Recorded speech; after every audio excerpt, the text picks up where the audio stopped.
જૂનાગઢ જિલ્લા કોર્ટને બોમ્બથી ઉડાવી દેવાની ધમકી મળી। Police, fire brigade, bomb disposal squad ઘટના સ્થળે પહોંચી અને તપાસ હાથ ધરવામાં આવી।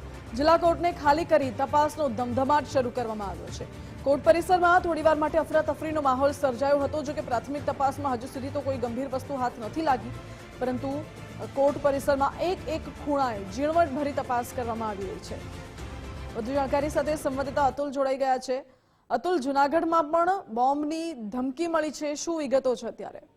જી માનસી, ચોક્કસ જણાવી દઉં કે જે રીતે જૂનાગઢ જિલ્લા કોર્ટ છે તેને આજે છે તે બોમ્બની જે ધમકી મળી હતી, જે વિગતો સામે આવી છે તેમાં એવું કહેવું છે કે કોર્ટમાં જ એક મેલ દ્વારા છે તે આવી ધમકી આવી હતી કે કોર્ટની અંદર બોમ્બ રખાયો છે।